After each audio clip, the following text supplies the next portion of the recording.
Entonces, ahí sí. Bueno, como les decía, yo creo que la mejor forma de estudiar modos ventilatorios es analizar esto desde la gráfica.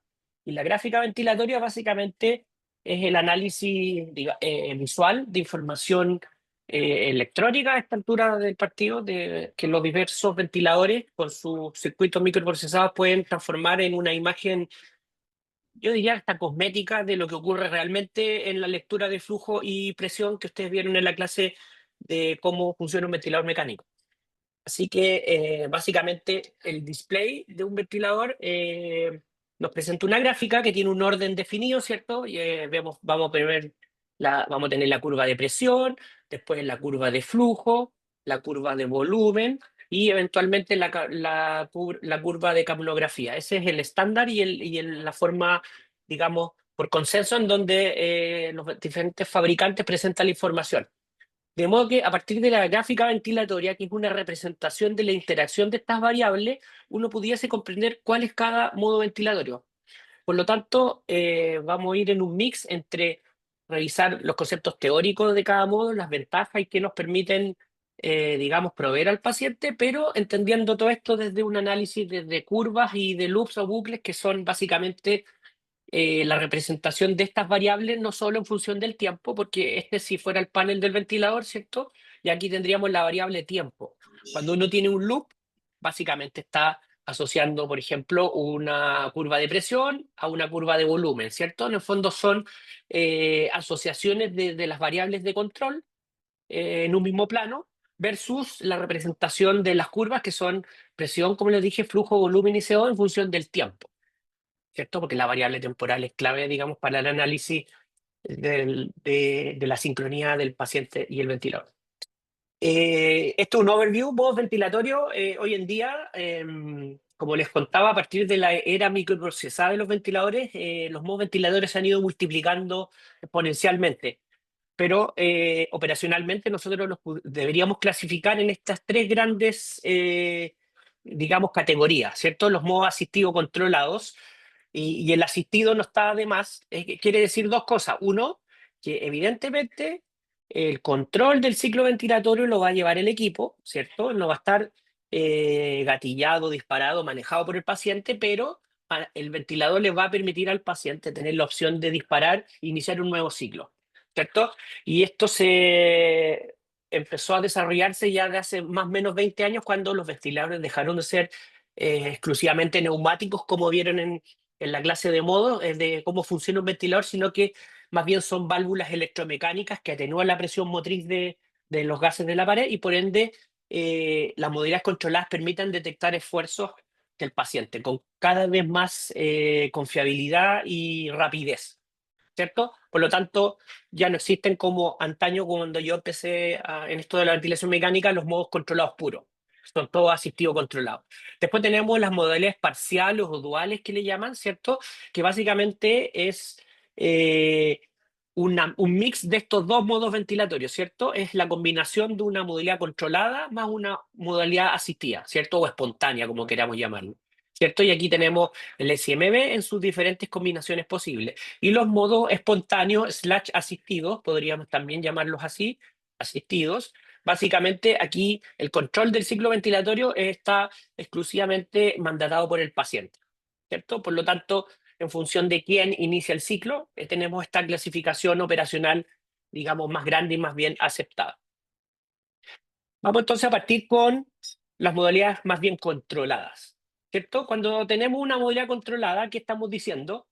Que el disparo o inicio, ¿cierto?, del ciclo lo va a iniciar quién, si es que el disparo es por tiempo. ¿Quién nos apoya ahí con un concepto? ¿Cómo? Perdón, profe. Si el inicio del ciclo o disparo Ujú.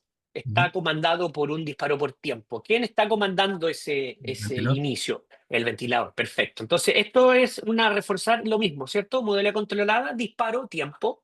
Por lo tanto, paciente no juega aquí en el inicio del ciclo. La limitación. Siempre los ventiladores van a tener un criterio de seguridad para evitar el trauma por un exceso de presión, no así por volumen.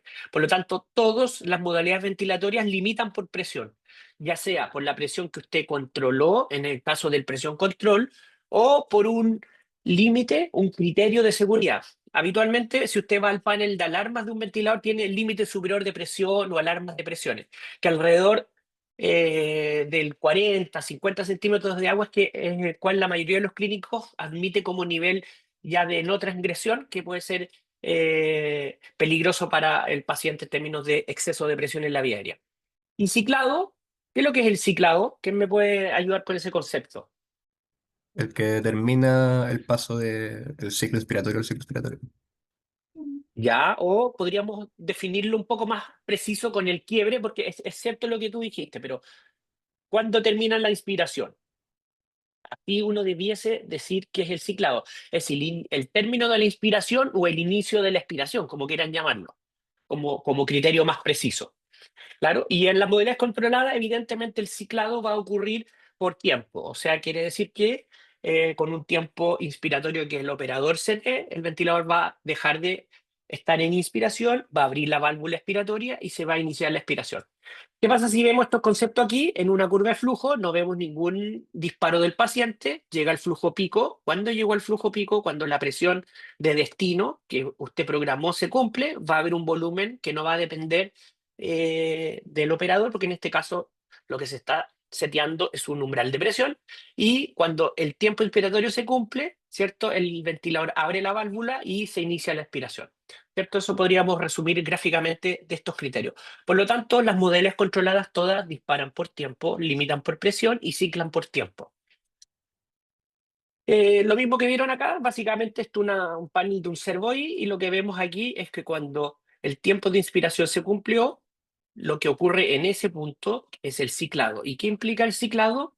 Que el flujo inspiratorio se hace cero, la válvula expiratoria se abre y la presión va a empezar a caer en función de este flujo expiratorio que a partir de aquí ya se hace positivo, por lo tanto la pérdida de volumen es consistente y vamos a tener dos tiempos de expiración, ¿cierto? Hubo un tiempo en el cual el vaciado es rápido, ¿cierto? Que desde este punto a este punto, donde tenemos el flujo pico expiratorio, ¿cierto? Vaciado rápido y después vamos a tener un segundo tiempo que es un poco más lento y que más bien traduce las características finas de la vía aérea. Por lo tanto, el componente vaciado rápido se asocia más a la vía aérea central, ¿cierto? Y a todo la vía aérea de transición, y el componente de vaciado lento es el de la vía aérea más fina. Es por esto que en este escenario, en este caso, lo que vemos aquí es que en vez de la curva de flujo, en vez de transgredir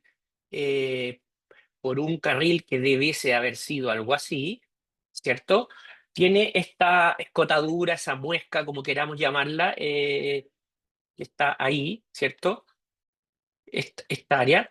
¿Qué quiere decir eso? Que al inicio hubo un vaciado rápido, pero probablemente por un aumento de la resistencia expiratoria, en este caso probablemente por obstrucción bronquial, el componente expiratorio de la vía aérea fina se vuelve más lento, ¿cierto? Y se hace una suerte de curva paralela a la línea de base. Quiere decir que hay un poco de mucha resistencia expiratoria y el vaciado pulmonar se hace más lento. De modo que ya nos podemos dar cuenta de algo, que a partir de las curvas podemos hacer diagnósticos, ¿cierto? De situaciones potencialmente complejas para el paciente. Esto es solo un ejemplo, vamos a ir después en detalle de diagnóstico por curva. La, el componente asistido de un ciclo ventilatorio, en la lógica cambia con respecto al anterior. Aquí el disparo va a estar dado por el paciente, ¿cierto? En este caso, como vemos aquí, en donde el paciente en este caso generó un cambio de presión en la vía aérea que el ventilador detectó como un esfuerzo y se inició un ciclo, ¿cierto? Que en una modalidad asistido controlada, pongamos acá asistido controlada, faltó aquí, y o controlada, el ciclado es por tiempo, ¿cierto? ¿Qué quiere decir eso? Que cuando se cumple el tiempo de inspiración, ¿cierto? El ventilador va a abrir la válvula expiratoria y se va a iniciar una expiración como recién acordamos. Y como ya hemos repetido, la limitación siempre va a ser por presión, ¿cierto? Que es nuestro criterio de seguridad. Y en una ventilación asistida tenemos dos formas de ciclar, ¿cierto? tenemos un ciclado que está más bien ligado a un tiempo de inspiración que el operador CTA, pero también, como en el caso de la foto que viene aquí, que sería este punto que ven ahí, ¿cierto? ¿Cómo sería la segunda forma de ciclar en una modalidad asistida? ¿Alguien se sabe cómo se llama este punto o este criterio?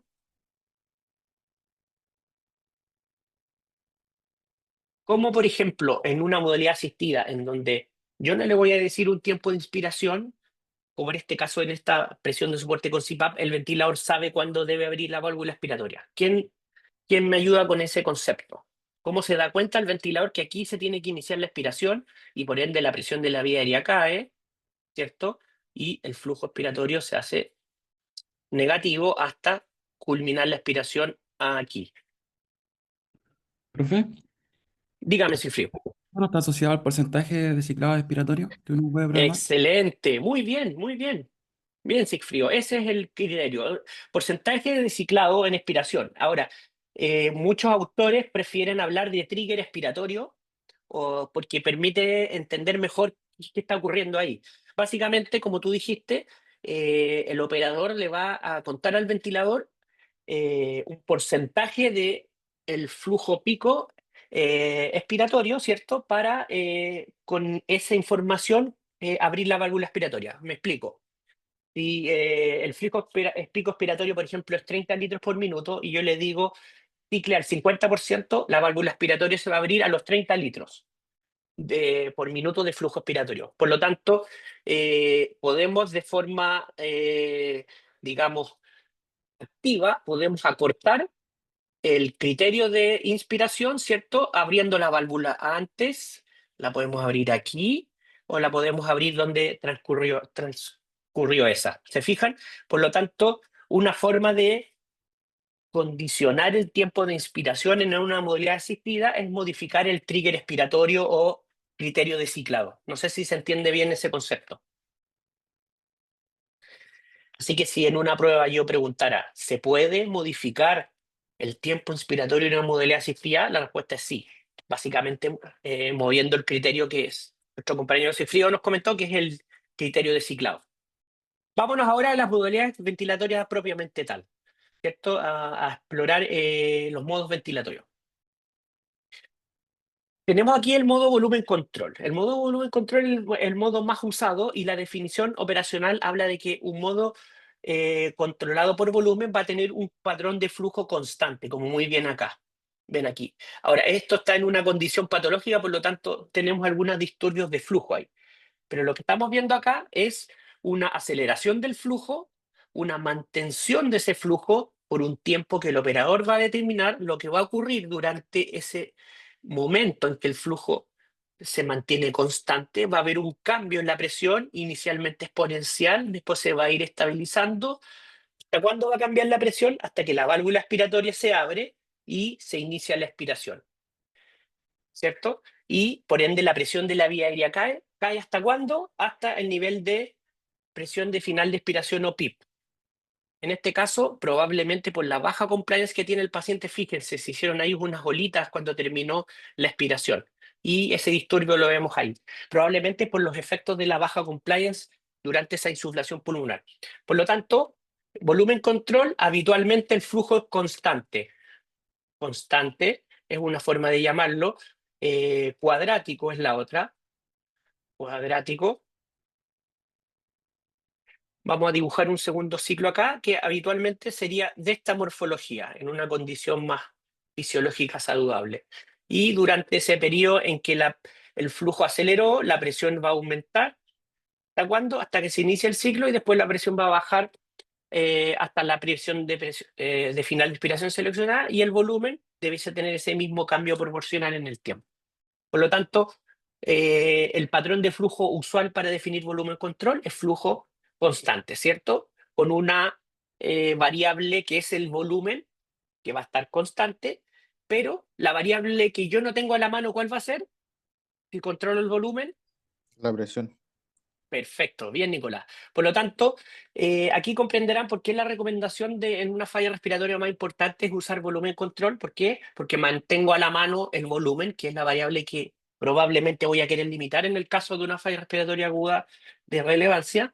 Y la presión no la voy a poder controlar, va a depender de la interacción de ese volumen con la compliance, ¿cierto?, del pulmón o la compliance del sistema respiratorio, y por ende es la variable que no controlo, pero que sin duda tengo que verificar y tengo que cuidar de que esa relación de volumen insuflado, que en este caso es cerca de 400, ¿cierto?, y presión de la vía aérea sea saludable, de modo de no generar un daño potencialmente severo al paciente.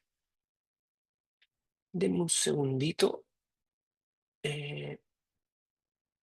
Mantuve las anotaciones, pero les tenía aquí. Quiero cambiarme de esa save y quiero ir a esta que tiene algunas otras cositas interesantes para no desviarnos ahí. De modo que, como íbamos en volumen control, les comentaba entonces que esta modalidad nos permite controlar el volumen tidal, ¿cierto? Que es básicamente una de las principales formas de mejorar la protección pulmonar, ¿cierto? Controlar ese volumen. Habitualmente, como hablamos, el flujo tiene este patrón, ¿cierto? Pero los ventiladores microprocesados actuales me permiten tener la opción de hacer eh, otros tipos de patrones de flujo que vamos a ver más adelante. La presión aquí es mi variable independiente, yo no voy a tener mucha injerencia, pero ¿qué gano con un volumen control? Una estabilidad del volumen minuto, ¿cierto? Por lo tanto, si tengo un volumen minuto estable, mi PCO2 puede ser más fácilmente manejada en un escenario de estabilidad.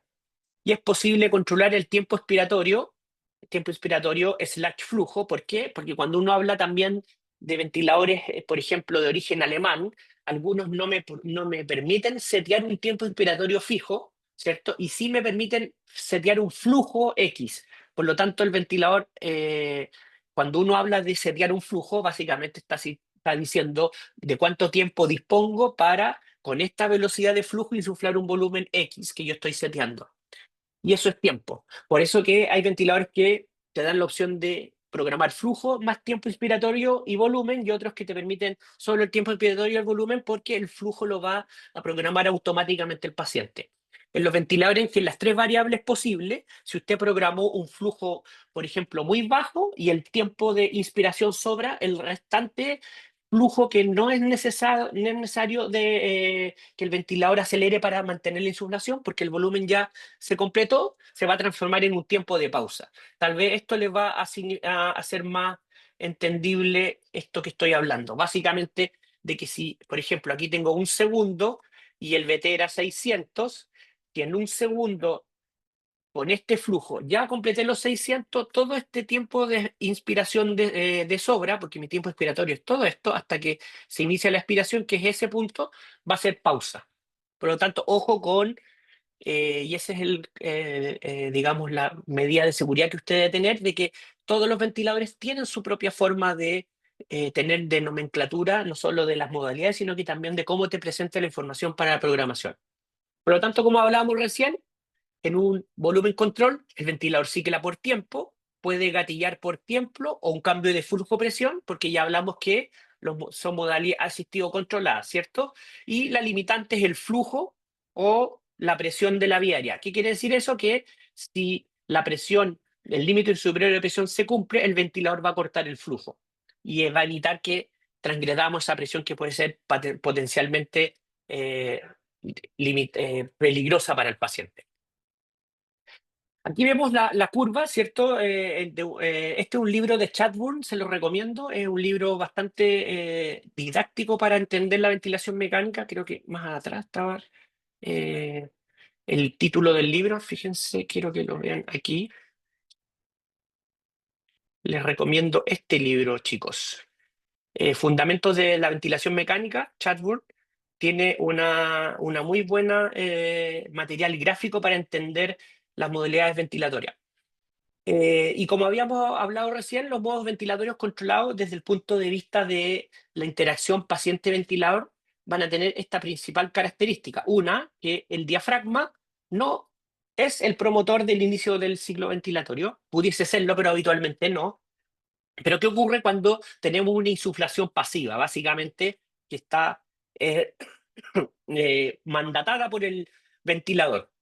La distribución de la ventilación, como ven acá, no es homogénea en este famoso gráfico de Putenzel, sino que depende de las características y de la mecánica del sistema respiratorio. ¿Qué quiere decir eso? Que fíjense que una gran parte del volumen se va a tender a distribuir más hacia las zonas ventrales y una muy menor proporción de volumen se va a distribuir en las zonas dorsales o posteriores. ¿Qué quiere decir esto? Que eh, habitualmente la distribución pasiva de la ventilación se va a dar en zonas donde ya hay más ventilación y menos perfusión. Por lo tanto, este es la típico ejemplo de cuando usted tiene un paciente que está grave, ¿cierto? Que lo intuban recién, que tal vez saturaba justo, pero cuando lo sedan, lo intuban, la saturación cae. ¿Por qué cae la saturación? Porque al ser pasiva la distribución de la ventilación, se va a tender a mejorar acá en zonas donde hay mucha más ventilación y menos perfusión. Por lo tanto, esa relación ventilación-perfusión se hace poco saludable y el paciente desatura. Profesor, ¿le puedo hacer una consulta? Cuénteme, Guillermo. Me quedó una duda sobre el tema del ciclado, ya que Perfecto, vamos mencionó, allá. ya que es Vamos al como una ciclado. protección del paciente o que llegue a ese punto. ¿Qué pasa cuando Perfecto. llega a ese punto? ¿Se genera una pausa o inmediatamente inicia una expiración? No, mira, yo Estás confundiendo dos cosas, pero buena la pregunta. Cuando vamos a lo del ciclado, aquí, lo voy a explicar con este. El ciclado es cuando tú terminas el tiempo de inspiración, que tú confundiste el límite superior de presión, que es un criterio de una alarma, con el ciclado. Ujú. En condiciones normales, el ciclado ocurre cuando se inicia la expiración. ¿Qué ocurre si, por ejemplo, yo de forma, digamos, me despisté y le puse un volumen tidal muy grande a un paciente, a lo mejor con una compliance baja, con un distrés? ¿Qué va a ocurrir? Si yo le quiero meter 600 ml de volumen a un paciente con un pulmón, por ejemplo, con un distrés, supongamos, que tenga todo este parénquima excluido de la ventilación y las zonas ventilables son las superiores, y yo a ese paciente le pongo 600 ml, por ejemplo, el volumen que puede contener ese pulmón es bajo. ¿Qué pasa si la presión de la vía aérea, habiendo insuflado esos 600 ml, por ejemplo, en un paciente con una compliance de 30 ml por centímetro de agua, ¿qué va a ocurrir? De que la presión se va a alcanzar de destino muy rápido antes de que se cumplan los 600 ml. ¿Qué presión? La presión del límite superior de presión. Todos los ventiladores tienen un criterio, una alarma de presión, que si el paciente llega a esa presión, la válvula expiratoria se abre. Por lo tanto, habitualmente la presión de seguridad es 40 centímetros de agua, ¿cierto? Si tú superas los 40 centímetros de agua de presión, la válvula se abre y el tiempo expiratorio básicamente se acorta. Y va a ocurrir algo parecido a lo que ven acá, ¿cierto? Que la presión en la vía aérea se llega y la válvula se abre y el paciente inicia una expiración solo por una apertura automática de la válvula por un criterio de alarma.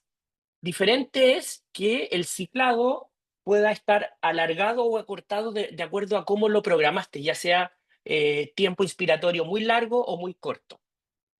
Ahora, otra cosa que también confunde es qué pasa al revés, cuando tengo pulmones muy grandes, ¿cierto? Sanos, y yo le quiero meter esos 600 ml, ¿cierto? Supongamos, en 1,5 segundos. Es muy probable que antes del segundo, del 1,5 segundos, el ventilador pueda insuflar ese pulmón de forma tranquila. Y lo que va a ocurrir es que si ya se llegó a los 600 ml de volumen, el ventilador va a iniciar un periodo de pausa inspiratoria, que es eso que ven ahí, ¿cierto? Todo el tiempo de inspiración que sobre cuando ya llegaste a tu volumen de destino en volumen control es pausa. Ahora, como les comentó Paulina en la clase anterior, algunos clínicos nos gusta usar un poquito de pausa, ¿cierto? Inspiratoria, con el objetivo de hacer un poco más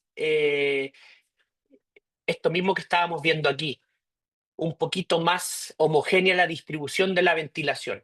¿Por qué? Porque si yo pauso, pongo un stop en el flujo, en este periodo, voy a generar que no haya cambio de volumen, básicamente, y este volumen de gas que está muy bien insuflado aquí pueda distribuirse hacia abajo y mejorar la distribución de la ventilación de este compartimento. No sé si me explico, di mucha información para tu pregunta, Guillermo, pero quería separar esos tres conceptos que me parecía que estaban un poco mezclados. Sí, No sé si te quedó me más quedó claro. claro. Sí, gracias.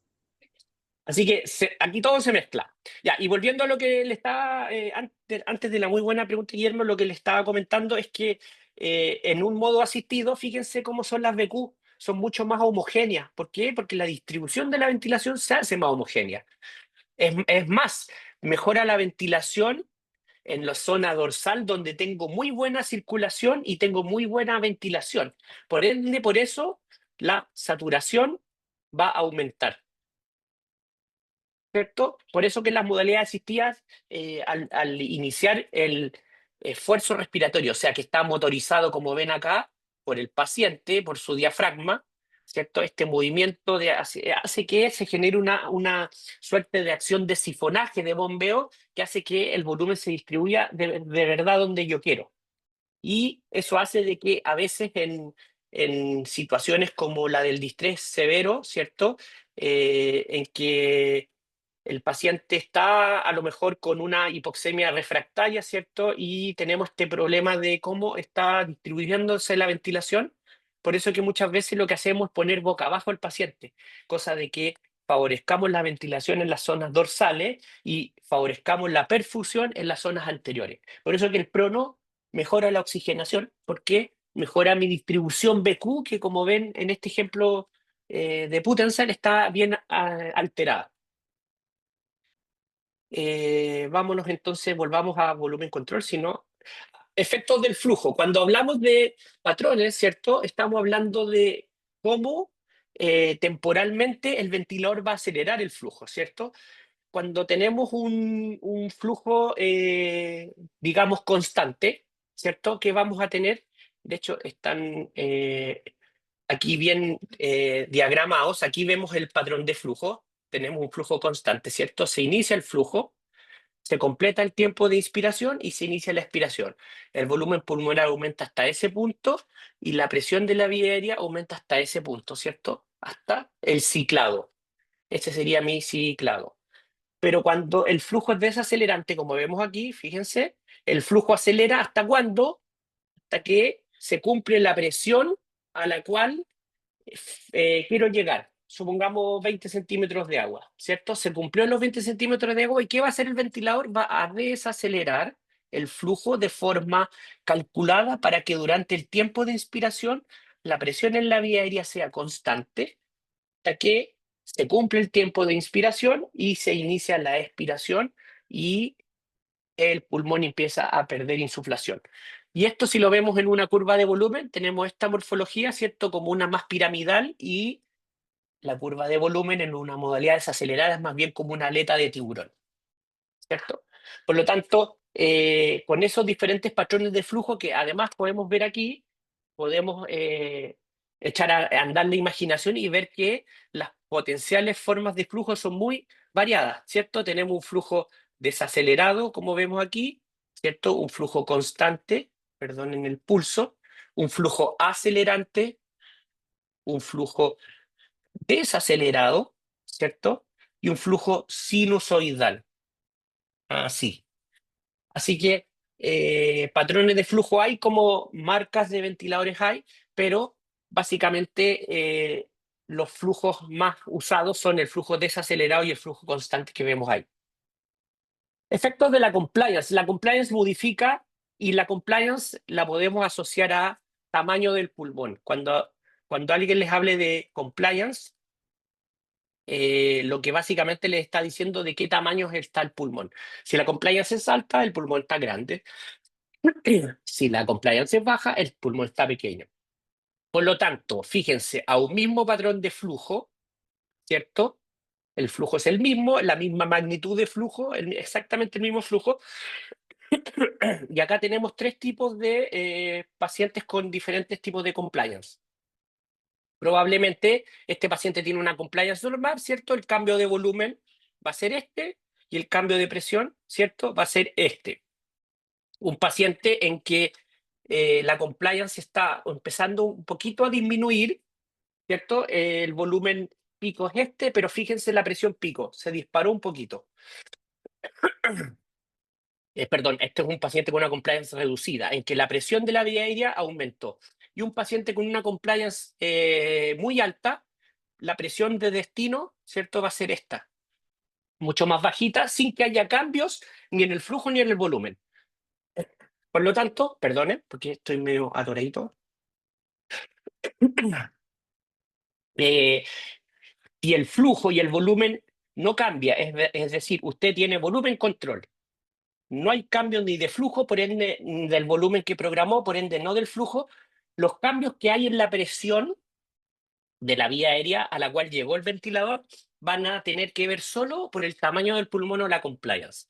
Y evidentemente la compliance se puede modificar, por ejemplo, ante una atelectasia, ante edema pulmonar, por lo tanto, por eso que las modalidades controladas por volumen son más utilizadas porque son más, permiten una mayor seguridad y una mayor constancia en lo que estamos haciendo. Así que si ustedes ven cambios dramáticos en la presión estando en volumen control, quiere decir que hubo un cambio de la compliance, no necesariamente algo atribuible al ventilador ni al paciente. Volvamos un poquito a nuestro escenario que íbamos acá. Por lo tanto, esto que estábamos viendo ahí, si yo tengo un ciclo respiratorio controlado y el flujo constante, cualquier cambio que haya en las presiones van a depender de la compliance. Por lo tanto, el efecto de la resistencia al flujo, de la elastancia, tienen que ver con esta modificación de este volumen tidal que está estable. Por lo tanto, es por eso que los clínicos elegimos volumen control, por ejemplo, en los pacientes más graves, porque si hay cambios en la presión de la vía aérea, algo pasó al paciente. Si la presión sube, algo malo. Si la presión baja, a lo mejor se está mejorando, por ende, el tamaño del pulmón está mejorando. Así que este panel ABCD lo podríamos resumir como las modificaciones de la compliance. Ahora, alguien me dice cuál es la fórmula de compliance? ¿Cómo la calculo? Es volumen tidal Ya, dividido en driving pressure, que es plateau menos. perfecto, perfecto. ¿Y cuál es la unidad del volumen? ml. ¿Y cuál es la unidad del driving? Centímetros de agua, ¿cierto? Por eso que la compliance es ml partido por centímetro de agua. ¿Qué quiere decir estas unidades cuando uno habla de compliance en términos técnicos más simples?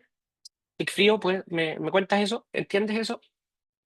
¿Qué quiere decir 20 de compliance, por ejemplo? Lo, lo que yo entiendo es que es la presión necesaria para lograr Ya, una distensión a nivel pulmonar, que el pulmón logre distenderse. Claro, Eso es para como generar el lo cambio de volumen, claro. más simple, más simple. más simple, más simple. Cuando uno tiene el numerador, ¿cierto? Arriba, el denominador abajo, habitualmente uno dice, ¿qué quiere decir 20 de compliance? Por lo tanto, quiere decir lo siguiente, que por cada, yo hablo 20 ml por centímetro de agua de compliance. Nunca se olviden de esto, quiere decir que para que el volumen cambie 20 ml, yo tengo que invertir ¿cuánto? Un 20. centímetro de agua de presión, po. Que eso es lo que está diciendo, que cada vez que la presión en la vía aérea cambia un centímetro de agua, positivo por ende, están entrando 20 ml de volumen de gas al pulmón. Eso es la compliance. ¿Entiende? Sí, profe. Sí, profe. Por lo, por lo tanto, si yo tengo 20 centímetros de agua de compliance y parto de 10 de PIP y llego a 20 centímetros de agua de presión, el cambio de presión van a ser 10 centímetros de agua, ¿cierto? Por ende, el volumen al cual va a llegar ese paciente van a ser 200. Si la compliance fuera 40, van a ser 400. Entonces, cuando usted ve una compliance básicamente baja, tan baja como 20, está diciendo, tengo que invertir por cada ml que yo quiera que se insufle el pulmón, 1 centímetro de agua de presión. Si quiero llegar a, por ejemplo, 400, debería invertir 20 centímetros de agua de presión. Por lo tanto, el driving ya sería excesivo. Así que, ¿qué quiere decir? Compliance, básicamente, cuántas ml cambiaron de volumen en la vía aérea al generar un cambio de 1 centímetro de agua de presión. Eso quiere decir la compliance. Profe, no entendí el segundo ejemplo, sí que dio que cuando teníamos 400, por ejemplo, de compliance, necesitábamos No, compliance de... Vamos a poner una hojita en blanco para hacer eso. Si mi compliance es 40, ¿cierto? Ujú. Y vamos a hacerlo con 20 y lo vamos a hacer con 10. Esta es la compliance estática, ¿cierto? ¿Qué quiere decir 40 ml por centímetro de agua de compliance? Es centímetro de H2O. Quiere decir que por cada centímetro de agua que tú inviertes están entrando 40 ml de presión. Por lo tanto, supongamos que nuestro target de volumen va a ser 400. Yo quiero llegar a 400, por lo tanto, ¿cuántos centímetros de agua tendría que invertir para llegar a 400 si mi compliance es 40? 20. 10 Mm, centímetros. 10 10. centímetros de agua. Centímetros de H2O. Perfecto. ¿Cuántos centímetros de agua de presión debería invertir si mi compliance es 20 y quiero llegar a 400? Ahí sí 20. 20. 20 centímetros de agua, ¿cierto? ¿Y Sí. cuánta presión debería invertir si mi compliance es 10? 40. 40. 40. ¿Se entiende ahora? Centímetros de Sí, agua de profe. presión, que es una brutalidad. ¿Qué quiere decir esto? Que dependiendo del volumen programado y de la compliance, es cuánta presión necesito para insuflar. Entonces yo lo puedo calcular. Ese es uno de los, digamos, de las utilidades que uno le puede sacar a la compliance. Por lo tanto, si uno supone que una presión de distensión por sobre 15 es dañina, ¿cierto? Yo tengo que tener cuidado cómo insuflo el pulmón dependiendo de la compliance. O puedo poner un ejemplo al revés. Puedo poner un volumen de destino y yo quiero calcular qué driving no puedo, 15, si es que no quiero excederlo, qué volumen máximo podría tener. Por lo tanto, con estas adecuaciones matemáticas uno puede darse una idea de qué resultante o cuál es la interacción hay entre el volumen que yo programé y la compliance del paciente y por ende cuán cerca o lejos estoy de ese driving de 15 que puede ser nocivo. Por lo tanto, básicamente, la compliance es de qué porte es el estanque del paciente, ¿cierto? ¿Cuánta presión tengo que invertir para poder llenar ese estanque? Entonces, cuando la compliance es alta o va subiendo en este eje, ¿cierto? El pulmón es capaz de aceptar este mismo volumen con mucha menos presión que si la compliance empieza a caer. En que para mantener ese volumen yo voy a tener que ir aumentando la cantidad de presión. Por lo tanto, esto es una relación indirecta, inversa. La mayor compliance, mayor volumen, menor compliance, menor volumen le entra, pero mi driving pressure se mueve al contrario. Si tengo quiero un driving bajo, con un pulmón que tiene una compliance alta, ¿cierto? No voy a tener mucha dificultad para insuflar ese pulmón. Pero si quiero mantener un driving bajo 15 y mi compliance es baja, evidentemente me va a costar mucho hacerlo. Es un poco el análisis. No sé si logré explicarles esto que parece muy matemático, pero no lo es tanto si uno lo ve desde ese punto de vista. Ahora, presión control, vamos avanzando porque el tiempo se está yendo rápido. Presión control, ¿qué me permite? Controlar la presión en el sistema respiratorio. Pero yo diría que más que mantener controlada la presión, porque ya vimos que en modalidades como el volumen control también hay un criterio de seguridad en términos de presión. Yo diría que lo que mejor caracteriza al presión control es esto, que el flujo sea desacelerante. Y ese patrón de flujo tiene una relación mucho más estrecha con esto, con este patrón de flujo, que es un poco el patrón de flujo de un paciente en ventilación espontánea como la tenemos nosotros, que el patrón es sinusoide.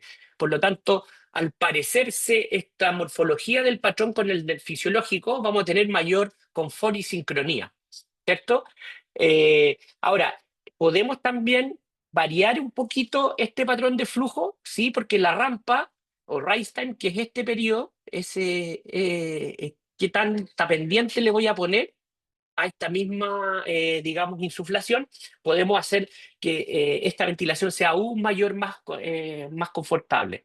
Pero tenemos una desventaja, que es esta, que el volumen tidal es inestable porque va a depender de la compliance del sistema respiratorio, y si ponemos al revés este ejemplo que habíamos calculado, si mi compliance es baja y el paciente tiene esfuerzo respiratorio, para poder llegar a un volumen, el paciente va a tener que hacer un esfuerzo respiratorio brutal para poder mantener un volumen tidal adecuado. Por lo tanto, la inestabilidad del volumen tidal es precisamente una de las limitantes de la modalidad presión control.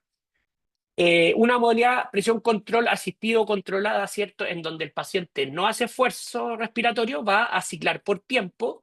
El paciente puede disparar por tiempo o por un cambio de flujo o por un cambio de presión, y la limitación va a estar dada por la presión, como evidentemente se entiende si estamos controlando la variable presión.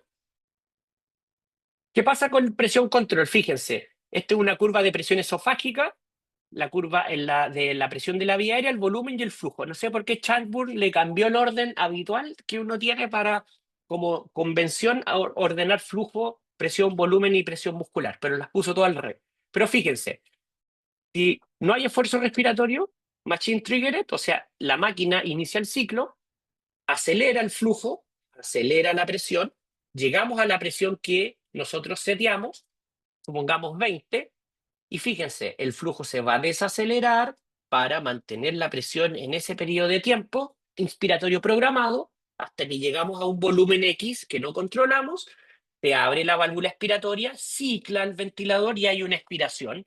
La presión de la vía aérea cae y el volumen cae.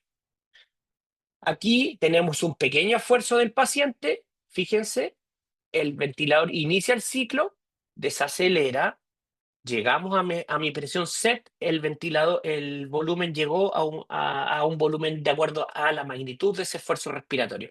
Fíjense acá, con presión esofágica, un tremendo esfuerzo, el ventilador inicia el ciclo,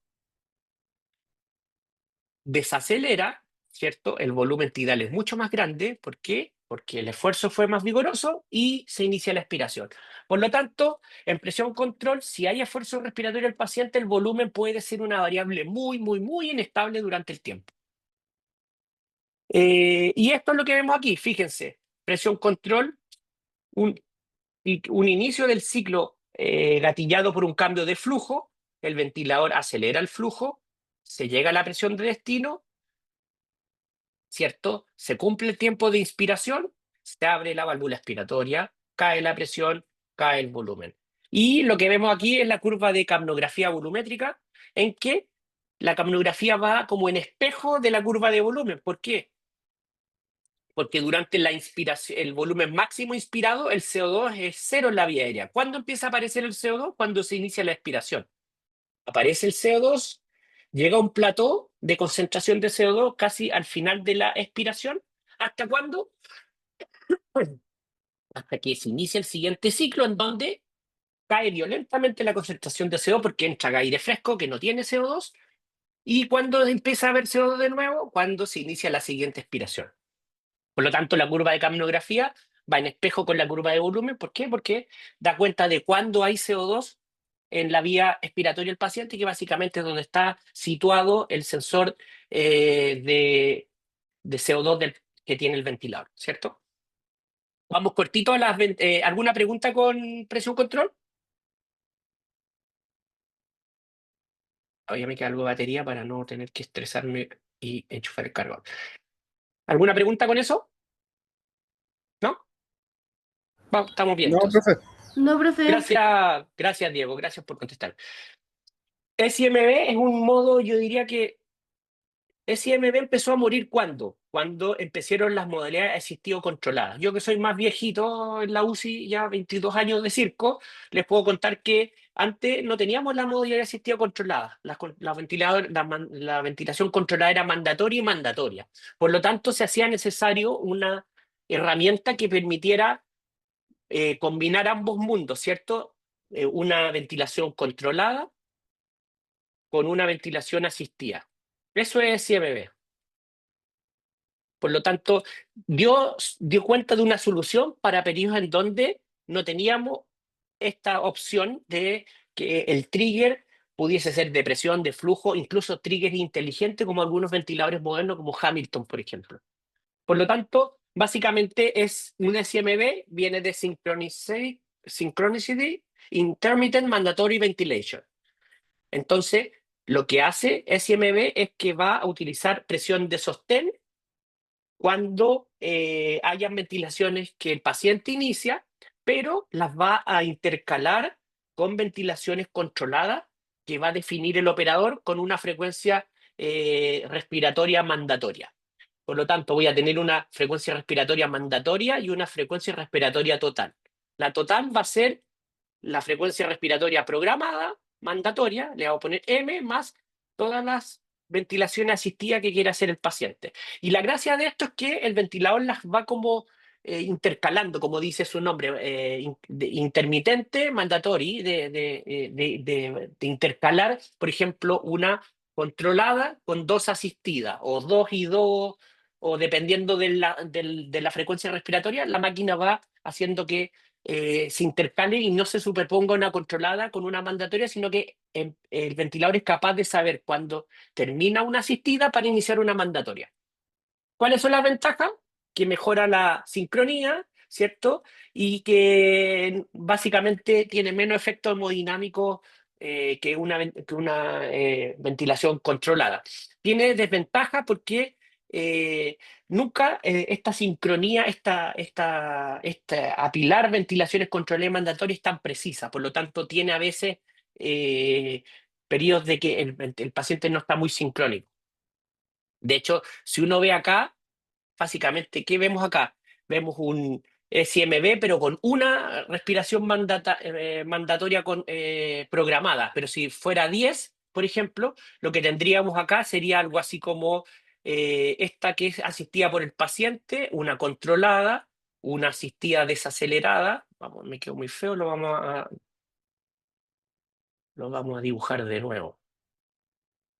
Básicamente tendríamos una intercalación de este tipo. Esta sería una intermitente, esta podría ser una mandatoria, esta podría ser una intermitente y esta podría ser una mandatoria. Y esto sería una relación 1:1, ¿cierto? Pero en este caso del ejemplo, el operador puso una mandatoria porque seguramente se dio cuenta que habían interacciones que no estaban siendo muy saludables y básicamente lo que logró hacer acá es hacer una ventilación controlada por volumen, en este caso con un volumen de destino, pero a flujo desacelerante. ¿Se fijan? Que es un poco la gracia de esta modalidad PCRP, volumen control regulado por presión, que básicamente lo que hace es ajustar los niveles de presión de la vía aérea para llegar a un volumen tidal de destino de forma dinámica. Aquí está lo que les comentaba yo de las ventilaciones intercaladas en SIMB. Fíjense, este es volumen, este es flujo, este es presión. Quiero que alguien me diga, la primera flecha amarilla, la flecha número 1, ¿esa es una ventilación controlada o mandatoria, digamos, o una ventilación asistida? ¿Quién se atreve?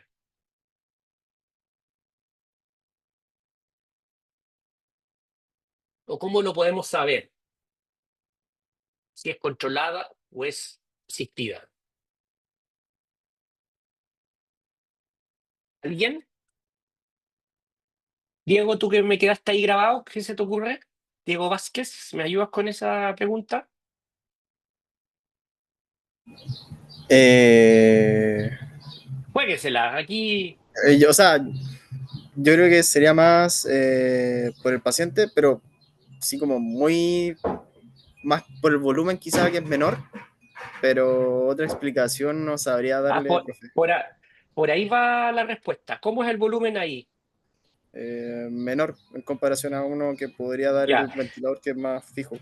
Pero Ya, ¿y te acuerdas cuando hablamos qué pasaba con el volumen cuando el paciente iniciaba el ciclo, cómo era el volumen? Más alto, más bajo que si era iniciado por el tiempo. Más bajo. Fíjate, vamos a volver a esa diapositiva. Mira, para que te des cuenta y no se te vuelva a olvidar. Mira, ¿qué pasa si el paciente inicia el ciclo? ¿Cómo es el volumen? Más alto. Más alto. Si no lo inicia el paciente, el volumen es un volumen X. Volvamos al Ya. ejemplo. Entonces vamos de nuevo. Fíjate, si el volumen es pequeño, el flujo desacelerante y la presión es la misma, ¿quién inició el ciclo? Ventilador. El ventilador. Perfecto. Y en esta, en que el volumen es más grande, El paciente. el paciente. Perfecto. Paciente. Ya, bacán. Y eso es, bien, bien. ¿Viste? Ahí Ya. te diste cuenta. Ahora, Gracias, profe. si uno ve la morfología, la presión es la misma. ¿Por qué? Porque probablemente los niveles de presión control, en este caso, supongamos son presión pico 10 y tengo PIB de 12, así que presión control de 13 debería ser esto y la presión de soporte también debería ser 13. Por eso que la presión es estable, pero fíjense en las que el paciente asiste se ve eso, se ve eso, se ve eso. En el fondo hay activación del paciente de su musculatura respiratoria porque hay un disturbio del flujo y en las controladas no vemos ese problema. Por lo tanto, acá tenemos, fíjense, paciente, máquina, paciente, paciente, máquina, paciente, paciente. Sería como 2:1, un SMB en ese ratio. Esto quiere decir presión SMB. ¿Alguna duda con ese modo ventilatorio? ¿No? Vamos entonces a presión de soporte. Deme un segundito, 2 segundos, porque voy a buscar el cargador, no se vaya a apagar el computador y quedemos con problemas.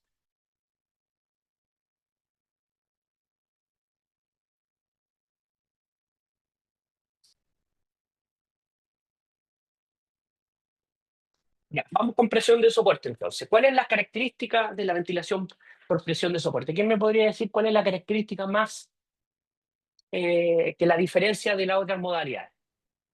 La Mm, condición el- sine qua non. ¿Perdón? ¿Alguien por ahí dijo algo? ¿No? Pero la principal característica es la número 2 de esta lista. Esta. El paciente controla la frecuencia mediante la activación del diafragma, ¿cierto? Básicamente que depende de un esfuerzo respiratorio del paciente, ¿cierto? Por lo tanto, presión de soporte, perdón, es un modo que tiene mucha sincronía, ¿cierto? Porque el ventilador controla la frecuencia respiratoria mediante la activación de su diafragma. Esto la hace más confortable, la hace menos requiriente de sedación, permite disminuir mucho mejor el trabajo respiratorio. Se ha visto que cuando el switch de la ventilación controlada existía es precoz, disminuye la duración del weaning y esto que a nosotros nos debería preocupar mucho como kinesiólogos, mantiene la musculatura respiratoria activa, por lo tanto la entrena, ¿cierto? Esas son sus características. Veamos acá. Fíjense, presión de soporte. Aquí el paciente inició el ciclo, como vemos ahí, ¿cierto? Vamos a cambiar el color del marcador. El paciente inició ese ciclo acá. Y en este punto, ¿cómo le llamamos a ese punto? Recién lo discutimos, en que el flujo se aceleró y se completó un cierto criterio y empezó la expiración en conjunto con la caída de la presión de la vía aérea y la caída del volumen. ¿Cómo se llama ese punto? Ciclado. ciclado. Excelente, excelente. Por lo tanto, ahí terminó la inspiración y se inició la expiración. ¿Cómo es la expiración en ventilación mecánica? ¿Activa o pasiva? Pasiva. Perfecto. Por lo Pasiva. tanto, siempre, muy bien, Bárbara. La expiración siempre en ventilación mecánica es pasiva.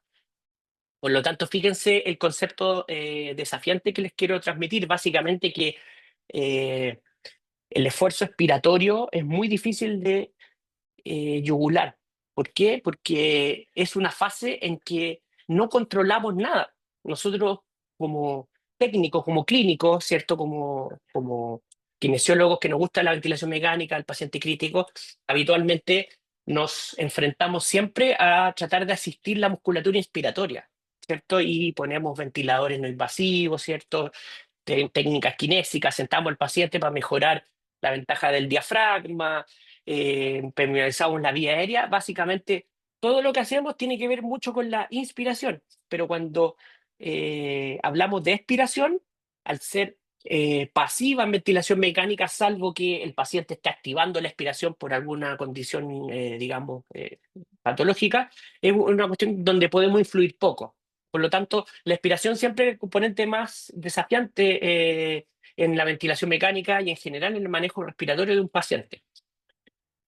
Fíjense acá, este es el panel de un ventilador Hamilton, un C6, un ventilador de última generación, y lo que vemos aquí, básicamente, amablemente Hamilton siempre, cuando el paciente inicia un ciclo, nos marca con este stick, ¿cierto? Con esta flechita, dónde se inició, quién inició ese ciclo, en este caso el paciente, y fíjense también, nos dice si el trigger fue de presión o flujo, porque en este caso esas flechitas están acá arriba, en presión. Si el inicio fuese, o el criterio de gatillado fuera por flujo, lo haría acá. Por lo tanto, esa es otra forma también de que algunos ventiladores nos ayudan a entender lo que estamos viendo.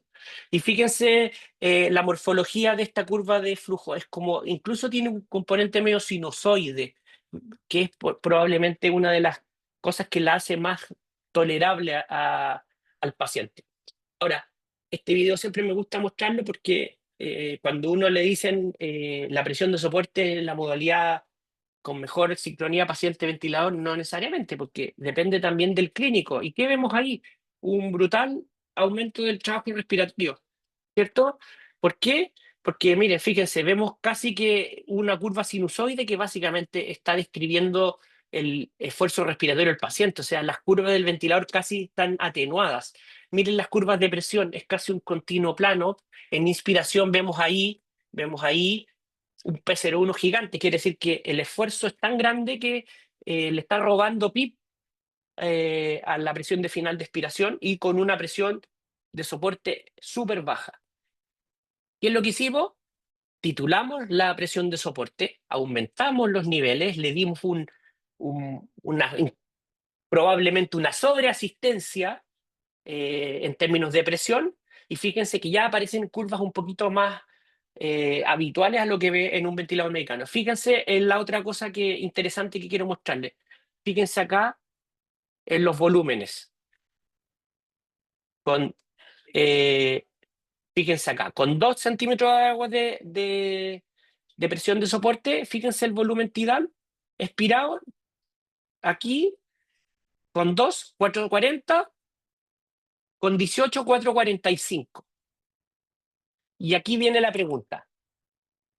Cuando yo programo la presión de soporte en un ventilador mecánico, ¿en qué estoy pensando?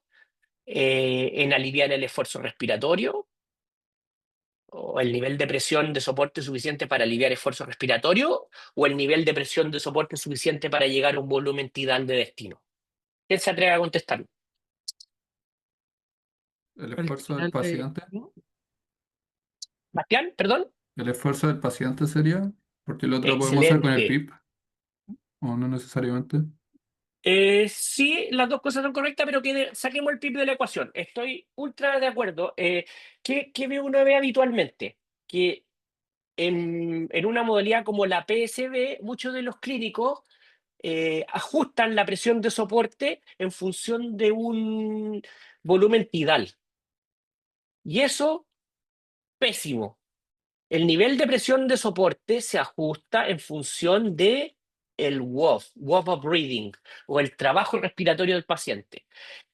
¿Qué le estoy mostrando en este ejemplo? Básicamente, con una infrasistencia, ¿cierto? 2 centímetros de agua, el volumen tidal es 440, o sea, es lo que quiere mover el paciente. En este caso, está moviendo 440 sin ayuda. Es más, probablemente con unos cuantos kilos más la mochila que le estamos poniendo, porque tiene un tubo orotraqueal, seguramente está en decúbito, por lo tanto, no le estamos ayudando en nada.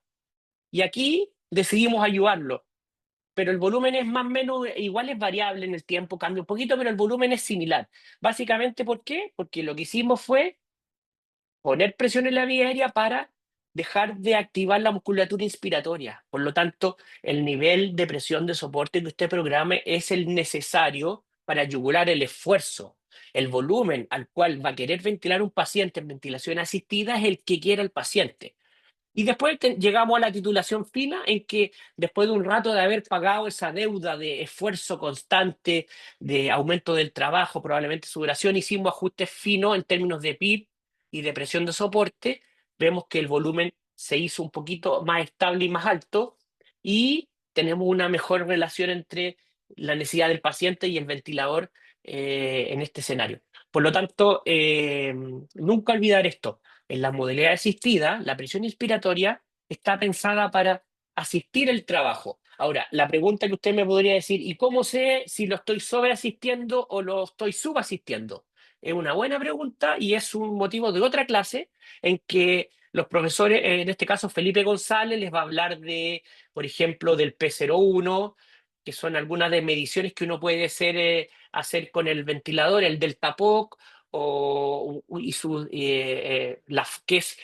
índices que están destinados a establecer cuál es el grado de asistencia que le estoy dando, si es mucha o es poca, ¿cierto? Por lo tanto, vamos a ver PMI, el índice de presión muscular, que sería el tercero. Estas tres herramientas me permiten ajustar el nivel de asistencia inspiratoria para no sobreasistir ni tampoco subasistir. En este caso aquí probablemente todavía está un poquito sobreasistido. Aquí está muy sobreasistido y aquí está subasistido. Si le hubiéramos hecho un delta POC, podríamos haber hecho ese cálculo, digamos, con más certeza. Y para ir terminando, vamos a dar una pincelada de modos ventilatorios no convencionales, porque como les dije, desde que tenemos la era microprocesada, los ventiladores ahora son verdaderos computadores. Por lo tanto, en función de cómo entregan el flujo, pueden hacer una serie de modalidades ventilatorias diferentes. Por ejemplo, volumen control regulado por presión es una modalidad adaptativa que le llaman, que lo que hace básicamente es, usted le va a proponer al ventilador un target de volumen, ¿cierto? Un volumen X, en este caso, no sé, vamos a poner un volumen tidal X. ¿Y qué va a hacer el ventilador? Para llegar a ese volumen con la menor presión de la vía aérea posible, es que va a ir variando el delta P, va a ir variando el nivel de presión de asistencia inspiratoria con el fin de mantener un volumen tidal estable a la menor presión de la vía aérea posible. Por lo tanto, básicamente, volumen control regulado por presión, aunque su nombre diga volumen control, básicamente es una modalidad de presión, que lo que hace es ajustar la presión inspiratoria o la presión control de forma dinámica. Está la PRB, ¿cierto? La ventilación por liberación de presión, que vamos a ver más adelante un par de fotografías. Lo mismo con NAVA, ¿cierto? Ventilación ajustada por impulso neural, la ventilación independiente, la ventilación de alta frecuencia oscilatoria, que ha ido cayendo en desprestigio. Vamos a ver más adelante en el modo de falla respiratoria por qué. En este caso, quédense con el dato de que ya no se usa, al menos en adultos. Y la ventilación líquida, que probablemente es el futuro de la ventilación mecánica. ¿Por qué? Porque la interacción entre cambios de volumen y insuflación pulmonar puede generar daño, ¿cierto? Pero algunos teóricos creen que si tuviéramos una interfaz líquida que lograra oxigenar y remover CO2, sería la forma ideal de protección pulmonar, porque al haber una interfaz líquida no habrían estas presiones cizallantes del pulmón que lo dañan. De hecho, hay una película que se llama algo así como El secreto del abismo, no sé si alguien la recuerda, de los años 90, en que me parece que eran unos buzos en una plataforma petrolera, se encuentran como con una suerte de alienígena, pero básicamente un poco loca la película. Pero esos buzos, como buceaban a tanta profundidad para evitar los efectos de la presión a esa profundidad, usaban una interfaz líquida, se ponían un casco y se llenaba de un líquido medio rosado, así. Me acuerdo que al principio sentían la sensación de ahogo en esa película y después terminaban ventilando. Probablemente así como la ciencia ficción ha permitido, Asimov se imaginó hace años atrás una estación espacial, a lo mejor en el futuro vamos a estar en esto mismo, en una ventilación líquida. ¿Qué es lo que es volumen control regulado por presión? Reúne lo que hablamos, las ventajas de presión y volumen control. Por lo tanto, el ventilador va a variar el nivel de presión control en función de la presión inspiratoria que está seteada y la elastancia y la resistencia en la vía aérea. Por lo tanto, va a garantizar ese volumen volumen control regulado por presión, en algunos ventiladores volumen garantizado, como en Dryer. Por lo tanto, la nomenclatura puede variar, ¿cierto? Y permite hacer un flujo inspiratorio acelerado o desacelerado de forma de generar sincronía. Y aquí vemos una curva, fíjense, flujo desacelerante, cambios en la presión de la vía aérea y volumen. ¿Y qué hace el ventilador ciclo a ciclo? Para llegar a esos 380 de volumen, va a ajustar este gap de presión entre 20 y 33. En este caso, el presión control debe ser 13 y lo ir ajustando hacia arriba o hacia abajo para mantener ese volumen tidal estable, cosa que vemos ahí. Eso es volumen control regulado por presión, ¿cierto? APRB es la ventilación con liberación de presión, Airwheel Pressure Release Ventilation, es bien antigua, viene de los años 90. Stock and Downs lo hicieron comercializable a mediados de los 90. El ventilador que está basado en el precepto de que el ventilador interactúa con el paciente y asume parte de su trabajo. Básicamente, el APRB es una modalidad controlada por presión que permite ventilaciones asistidas del paciente, que gatilla al paciente con periodos de insuflación altos o bajos dependiendo de la programación que uno le dé al paciente, ¿cierto? En términos de frecuencia y niveles de presión. El paciente va a controlar la frecuencia y la duración del ciclo. O sea, básicamente, fíjense, si vemos aquí, es una modalidad, es como un CPAP con 2 niveles de presión. Fíjense, estamos acá en presión alta y aquí estamos en presión baja. Básicamente, estamos acá en un CPAP de, supongamos, 20, ¿cierto? Y tiene periodos de release, que sería de liberación de presión. Por lo tanto, el paciente va a respirar espontáneamente en niveles altos de presión. En ese punto sincroniza el inicio de una expiración con la liberación de presión y después va a sincronizar de nuevo el inicio de un nuevo tiempo de presión alta, sincronizando estos periodos de transición. Básicamente eso es lo que hace APRB. Ahora, este es una APRB. Tenemos 2 tipos de APRB. Una APRB con una IE invertida, por ejemplo, en que podemos tener tiempos de presión alta y tiempos de expiración baja, ¿cierto? Cíclicos o periodos de liberación.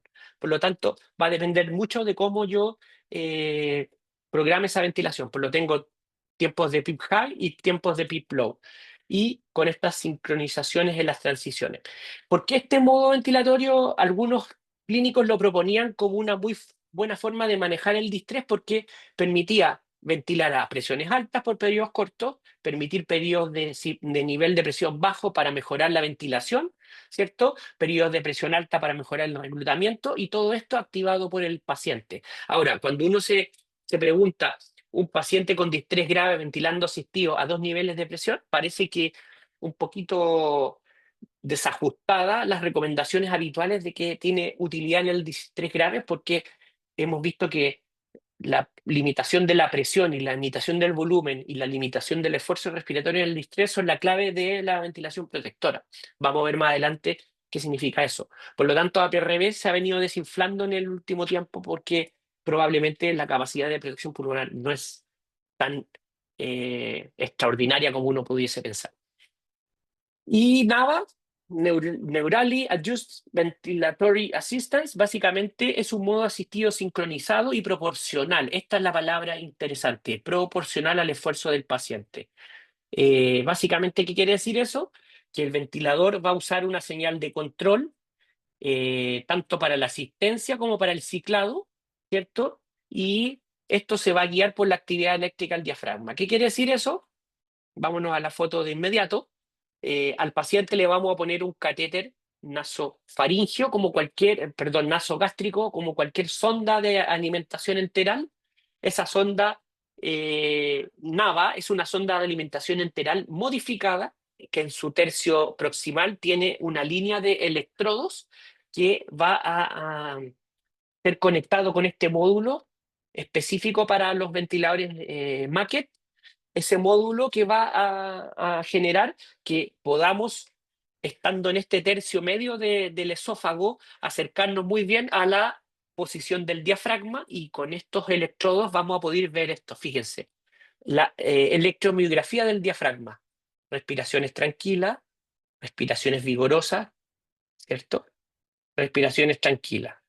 Por lo tanto, ¿qué hace NAVA? Básicamente es un dispositivo que filtra la señal del esfuerzo respiratorio del diafragma, ¿cierto? Esa señal eléctrica, la filtra, la amplifica y la entrega como un potencial eléctrico que vemos aquí graficado como un cambio de potencial. ¿Y qué es lo que va a hacer el clínico? Básicamente, así como setea la PIP, va a setear la presión de soporte.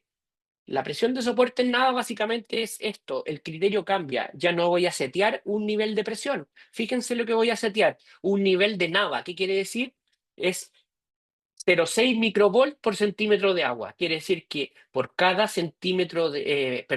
por cada microvolt de cambio de señal eléctrica, como vemos ahí, el ventilador va a asistir con 0,6 centímetros de agua de presión inspiratoria.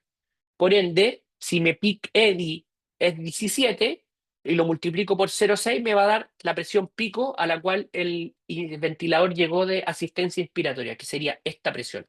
Por lo tanto, lo que voy a hacer es usar la señal electrodiafragmática del diafragma, la voy a filtrar y voy a asistir proporcional a esta señal eléctrica que vemos en esta última curva, con qué nivel de presión voy a asistir al paciente. Y no solo me permite eso, iniciar el ciclo, porque como yo estoy leyendo la actividad eléctrica, fíjense, se inició la contracción del diafragma durante todo este periodo, hasta aquí, y aquí el diafragma se empieza a relajar, ¿cierto? Hasta que queda totalmente relajado. Fíjense, cuando el pico eléctrico del diafragma empieza a caer, el ventilador aquí se dio cuenta de que llegó al pic y empezó la caída eléctrica y abre la válvula expiratoria y le permite el ciclado. Por lo tanto, en NAVA, el trigger y el ciclado son un trigger eléctrico, ¿cierto? Por un criterio electromiográfico del diafragma. Kinderby es el autor que diseñó este sistema en Suecia. Por lo tanto, NAVA me permite esto. Fíjense este video. Vemos ahí, no sé si va a correr, hasta como foto. Fíjense, la sonda NAVA lo que está haciendo es captar la actividad eléctrica del diafragma, pero aquí tengo un montón de señales eléctricas, incluso la señal eléctrica del corazón. Pero ¿qué hace el algoritmo que tiene? Es capaz de filtrar cuál de esa señal eléctrica, qué es lo que es diafragma, filtrar esa señal y simplificarla y verla acá como estos peak eddy que vemos aquí, que es la forma en que el ventilador va a asistir al paciente. Por lo tanto, esta tecnología ya está largamente disponible en Chile, en muchos centros, y yo creo que es una buena forma de asistir a pacientes que tengan un nivel de asincronías muy grande, ventilación prolongada, ¿cierto? Probablemente crítico crónico, para poder iniciar un periodo de weaning con mejor sincronía y con algún criterio eléctrico que permita mayor fineza en el ajuste ventilatorio. Y para ir terminando, vamos a hablar de la ventilación pulmonar independiente, o ILB. Básicamente, ¿qué es lo que es esto? Es una técnica que ya viene de los 70 por Carlon, permite aislar un pulmón del otro. De hecho, esta técnica la desarrollaron los cirujanos de tórax, porque para poder operar un pulmón, básicamente lo que habitualmente hacen es poner un tubo doble lumen, que básicamente es un tubo modificado que permite, no sé si esto, que tiene dos lúmenes en su interior y este tubo permite mediante dos balones, un balón distal y un balón proximal, aislar, ¿cierto? En este caso, por este lumen distal un pulmón y por este lumen proximal el otro. La ventilación pulmonar independiente me permite lo que vemos acá en la fotito. Básicamente, tener un ventilador para cada pulmón cuando tengo una patología muy heterogénea. En este caso, fíjense, un pulmón sano con volumen pulmonar aumentado y aquí tengo un pulmón inflamado, con derrame, con un nivel hidroaéreo incluso, fíjense, y con una zona pulmonar ventilable que es escasa. Y en este otro pulmón, probablemente enfisema, un pulmón muy grande. Entonces, ¿cómo doy cuenta cuando tengo un solo tubo de lo que le pasa a los dos pulmones, ¿cierto? Y alguno necesita PIP, el otro no, y viceversa? Puedo hacer esta ventilación pulmonar independiente, poner este tubo doble lumen y poner un ventilador para cada pulmón. Algunos clínicos definen que puede ser sincrónica o asincrónica, aunque hoy en día se ha visto que da lo mismo. Sincrónica quiere decir que uno puede conectar ambos ventiladores con unos cables especiales que algunos traen y que vayan sincronizadamente inspirando y expirando de forma de que cada pulmón reciba lo que necesita con una sincronía en inspiración y en expiración.